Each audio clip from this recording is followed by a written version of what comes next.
Hello అందరికీ, welcome back to my channel Pooja Vijay vlogs. ఈరోజు నేను కాలీఫ్లవర్ విత్ శనగపప్పు కాంబినేషన్లో కర్రీ ఎలా ప్రిపేర్ చేసుకోవాలో చూపించబోతున్నాను. ఎప్పుడు కాలీఫ్లవర్ రొటీన్గానే కాకుండా ఇలా ఒకసారి ట్రై చేయండి. ముందుగా కాలీఫ్లవర్ని తీసుకొని ఇలా చేతులతో విరుచుకున్న తర్వాత చిన్న చిన్న పీసెస్గా కట్ చేసుకోవాలండి.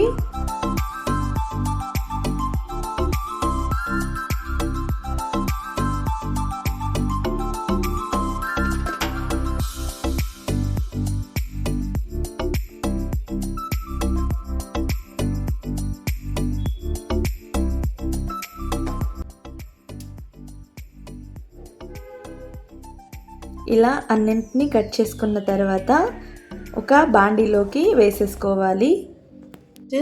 కాలీఫ్లవర్ని బాగా బాయిల్ చేసేసుకోవాలి.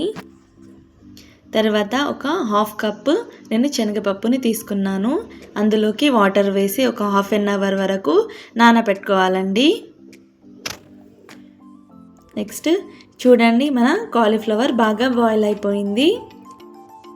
నెక్స్ట్ బాయిల్ అయిన కాలీఫ్లవర్ని ఒక ప్లేట్లోకి ట్రాన్స్ఫర్ చేసుకొని పక్కన పెట్టుకోవాలి.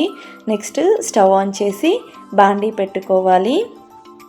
అందులోకి 2 to 3 టేబుల్ స్పూన్ ఆయిల్ని వేసుకోవాలి. ఆయిల్ బాగా హీట్ అయ్యాక అందులోకి ఆవాలు, జీలకర్ర వేసుకోవాలి. నెక్స్ట్ ఇలా సన్నగా కట్ చేసి పెట్టుకున్న ఆనియన్స్ని వేసుకోవాలి. తర్వాత 2-3 పచ్చిమిర్చిని ఇలా మీడియం సైజులో కట్ చేసుకొని వేసుకోవాలి. నెక్స్ట్ ఇవి త్వరగా వేగాలంటే కాస్త సాల్ట్ వేసుకోవాలండి. ఇలా ఒకసారి మిక్స్ చేసుకోవాలి. ఇలా మిక్స్ చేసుకున్న తర్వాత 1 టేబుల్ స్పూన్ అల్లం వెల్లుల్లి పేస్ట్ని వేసుకోవాలి. పచ్చివాసన పోయేంత వరకు బాగా వేగనివ్వాలండి. ఇలా బాగా వేగిన తర్వాత అందులోకి చిటికెడు పసుపుని వేసుకోవాలి. నెక్స్ట్ కొంచెం కొత్తిమీరని కూడా వేసుకోవాలి. తర్వాత మెంతి కూర వేసుకోవాలి. ఇది మీ ఆప్షనల్ అండి, మీకు ఇష్టమైతే వేసుకోండి, లేదంటే లేదు. మెంతి కూర బాగా మగ్గే వరకు ఇలా కలుపుతూ ఉండాలండి. చూడండి, మెంతి కూర బాగా మగ్గిపోయింది. నెక్స్ట్ గ్రేవీ కోసం ఒక టమాటో ముక్కల్ని వేసుకోవాలి. ఇలా ఇంకోసారి కలుపుకొని ఒక 2 minutes వరకు మూత పెట్టుకోవాలండి. 2 minutes తర్వాత చూడండి, టమాటా ముక్కలు బాగా వేగిపోయాయి. ఇలా ఒకసారి కలుపుకోవాలి. ఇలా కలుపుకున్న తర్వాత ముందుగా మనం హాఫ్ అన్ అవర్ ముందు నానబెట్టుకున్న శనగపప్పుని ఇప్పుడు వేసేసుకోవాలి.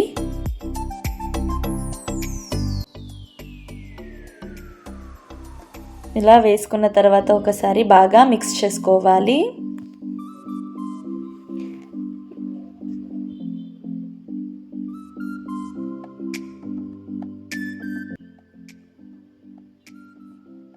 ఇంకో 5 minutes వరకు మూత పెట్టుకోవాలి. 5 minutes తర్వాత చూడండి, శనగపప్పు ఆయిల్లోనే బాగా ఉడికిపోయిందండి. ఇలా ఒకసారి కలుపుకుందాం.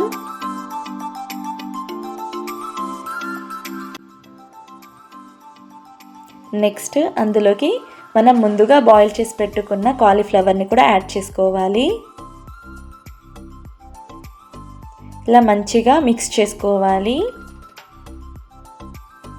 చూడండి, నేను చూపించే విధంగా బాగా మిక్స్ చేసుకోండి.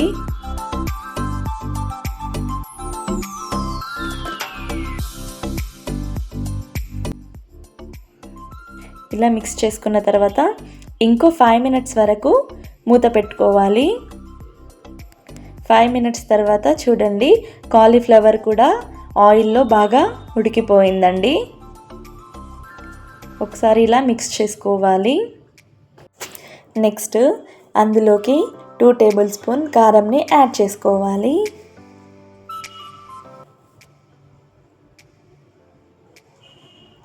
తర్వాత రుచికి సరిపడా సాల్ట్ని వేసుకోవాలి.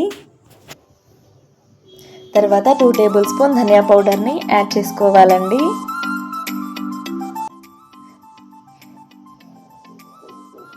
అంతే, ఒకసారి మిక్స్ చేసుకోవాలి. ఇలా బాగా మిక్స్ చేసుకోవాలండి. ఇలా బాగా మిక్స్ చేసుకున్న తర్వాత ఇంకో 5 మినిట్స్ వరకు మూత పెట్టుకోవాలి. 5 మినిట్స్ తర్వాత చూడండి ఆయిల్ పైకి తేలుతుంది, అంటే మన కర్రీ ఆల్మోస్ట్ రెడీ అయిపోయినట్టే. కొత్తిమీరతో గార్నిష్ చేసుకుంటే మన కాలీఫ్లవర్ అండ్ శనగపప్పు కర్రీ రెడీ అయిపోయినట్టే. ఈ వీడియో కనుక మీకు నచ్చినట్టయితే లైక్ చేయండి, షేర్ చేయండి, సబ్స్క్రైబ్ చేయడం మర్చిపోకండి. Bye guys.